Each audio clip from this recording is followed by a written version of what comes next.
नमाज जमात में चंद चीज़ें ध्यान रखने की होती हैं। हद अक़ल रवायात की बात करें तो नमाज जमात का सवाब हद अक़ल 25 गुना बराबर होता है। दूसरा ये कि वो अफराद के जो अज़ान को सुनते हैं, वो अफराद के जो अज़ान को सुनते हैं उनके लिए जायज़ नहीं है कि वो नमाज जमात को तर्क करें। तीसरे ये कि वो अफराद, बाज़ लोग होते हैं ना कि बेइतनाई तौर पर यानी ध्यान नहीं रखते और नमाज जमात छोड़ देते हैं,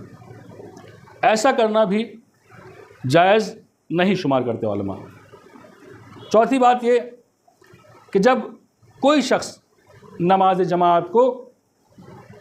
नियत कर ले कि मैं नमाज पढ़ता हूँ, नमाज जमात पढ़ता हूँ, मसलन फ़ज्र की वाजिब क़ुर्बतन इल्लल्लाह, तो उसके लिए लाजिम और ज़रूरी है कि अगर वो नमाज फ़ज्र और नमाज मगरिब व इशा पढ़ रहा हो या नमाज जुमा पढ़ रहा हो तो हम्द और सूरे को, हम्द और दूसरा सूरह जुमा, इन्ना आतना, इन्ना अंज़लना या कुल हुवल्लाह, यही मोस्टली पढ़े जाते हैं। हम्द और सूरे को पेश नमाज से सुबह की नमाज में और शाम की नमाज़ों में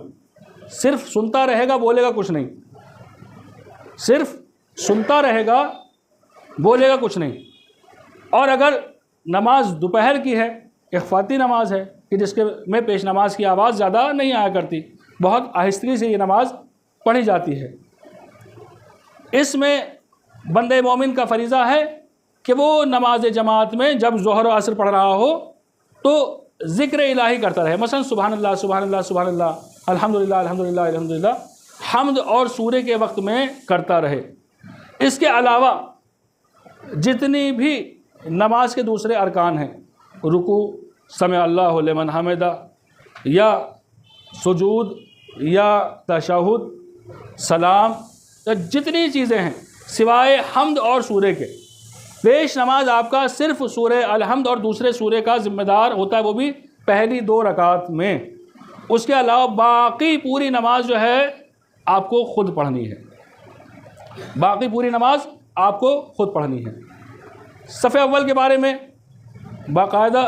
रवायात हैं कि अहले फ़ज़्ल, अहले इल्म और ख़ुसूसन इस बात को मैं अर्ज़ कर दूँ, पेश नमाज के पीछे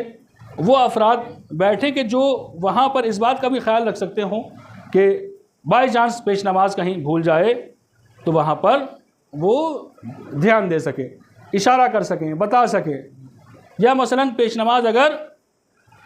इख्फाती नमाज में आवाज़ के साथ पढ़ रहा है, मसलन ज़ोहर की नमाज है और ज़ोहर में अलहम्द को उन्होंने बावाज़ बुलंद अल्हम्दुलिल्लाह रब्बिल आलमीन पढ़ना शुरू कर दिया, तो अब उसको मालूम हो कि यहाँ पे ला तजहर बिस्सलात या ला तजहर कहना हमें चाहिए। अब और उसका ध्यान, ऐसा आदमी हो कि जो ध्यान भी रख सकता हो, ऐसा शख्स हो कि जो इस बातों का ध्यान भी रखता हो। लिहाजा हम में से हर एक को ख़ुद इस बात का ख्याल रखना चाहिए कि कौन वहाँ खड़ा हो सकता है, कौन नहीं खड़ा हो सकता। मैं आपको कहूँ, आप मुझे कहें तो ये मुनासिब काम नहीं है, ये मुनासिब काम नहीं है कि कोई भी किसी को कह दे, ये अच्छी बात नहीं है। हर इंसान खुद जानता है कौन कितना ज़िम्मेदार है। एक ख़ास चीज़ कि जो नमाज जमात में ख़ास ख्याल रखने की है वो ये है कि बाज़ अफराद की आदत होती है पेश नमाज से आगे आगे चलना, रुकू और सुजूद को आगे आगे करना, रुकू में पहले पहुंच जाते हैं, सजदे में पहले पहुंच जाते हैं। ऐसे में बाई चांस आप सजदे में पहले चले गए और सजदे में आप पहले चले गए, पेश नमाज को अभी देर है, आपने सोचा कि अभी देर है, मैं सर उठा लूँ। अगर आपने सर उठा लिया और फिर दोबारा आप सजदे में पेश नमाज के साथ चले गए तो आपके हो जाएंगे 3 सजदे, नमाज बातिल हो गई। लिहाजा अगर कोई गलती से